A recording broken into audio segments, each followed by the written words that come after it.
The night swallowed the highway in a thick, humid darkness when the patrol lights flared red and blue behind Marcus Hale's aging sedan. He felt the familiar tightening in his chest before the siren even sounded. The officer's voice came sharp and cold, demanding compliance, demanding silence. By the time the steel door of the holding cell clanged shut, Marcus knew something had gone terribly wrong, but he had no idea how far the consequences would travel by morning. Before I tell you what happened next, tell me in the comments where you're rewatching from. I love knowing who's listening.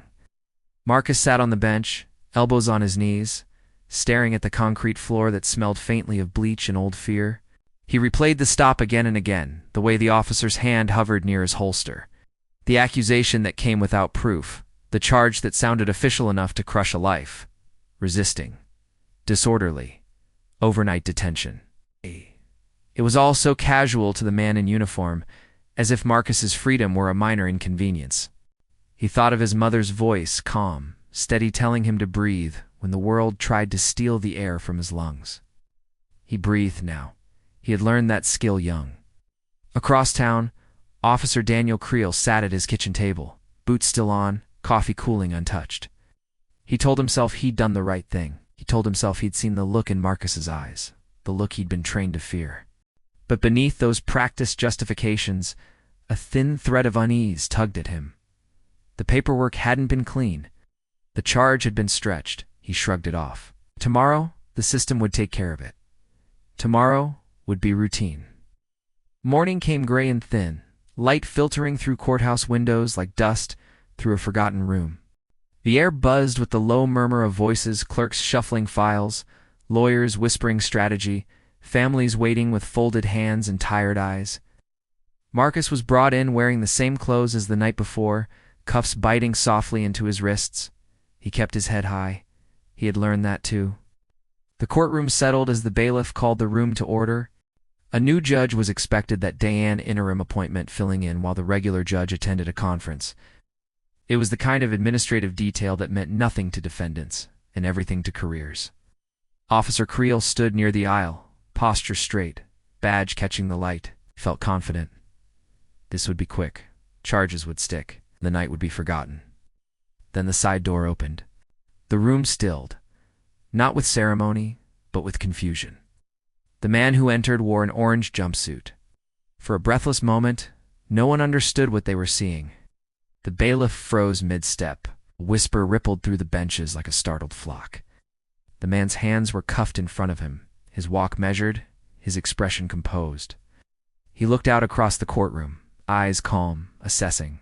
When he reached the bench, he stopped not behind it, but before Tan turned to face the room. "His court will come to order," he said gently. Officer Creel felt the floor tilt, recognized the face. Everyone did, though few had expected to see it like this.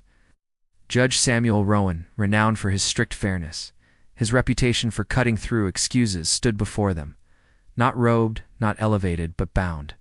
The explanation unfolded in careful, deliberate strokes. Judge Rowan had been arrested the previous night during a late drive home. A minor traffic stop had escalated. Words were exchanged, authority was assumed. The charge was disorderly conduct, overnight detention. The irony was so sharp it drew blood.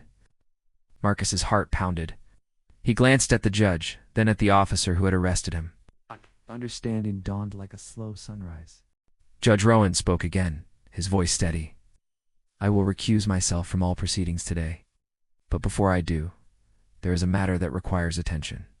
He gestured to the clerk, who nodded, hands trembling slightly as she brought forward a file. "This," Rowan said, "is the record from last night. It's arrests. Similar circumstances, similar charges." The courtroom leaned in. Rowan's gaze found Officer Creel, not with anger. With disappointment. "Officer," he said, "do you recall the standard for probable cause?" Creel swallowed. The words caught in his throat. The judge continued, laying out timelines, inconsistencies, the absence of evidence. Each detail landed with the weight of truth. The murmurs grew louder. Someone in the back shook their head. Marcus felt something loosen inside him, a knot he hadn't realized he'd been carrying. This was the moral edge of the place, where everyone had to decide what they believed the law was for. Was it a shield or a weapon? A mirror or a mask. Judge Rowan turned then to Marcus. "Mr. Hale," he said, "you were denied the presumption of innocence. For that, I am sorry. The charges were dismissed, not quietly, not tucked away. They were dismissed with a statement that would echo beyond the room, beyond the day. An investigation was ordered. Body cam footage was requested. Procedures were questioned.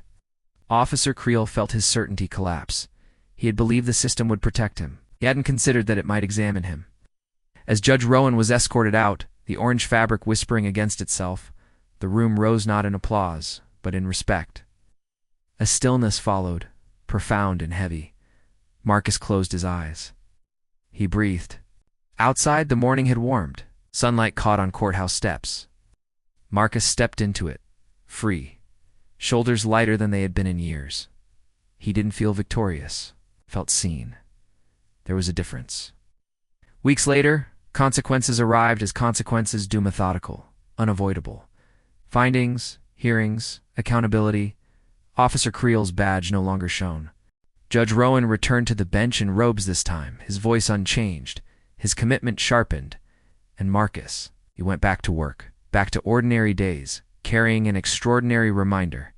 Justice is not automatic. It is practiced. It is protected. It is sometimes painfully learned. Because kindness doesn't vanish. It waits, and it finds its way back. On a highway at night, under flashing lights, a man once felt small and powerless. In a courtroom the next morning, truth stood up without a row band. The world shifted just enough to let the light in. If this story moved you, share your thoughts in the comments. Subscribe to Cinematic Whispers. And stay with us for more stories where courage meets consequence and justice finds its voice.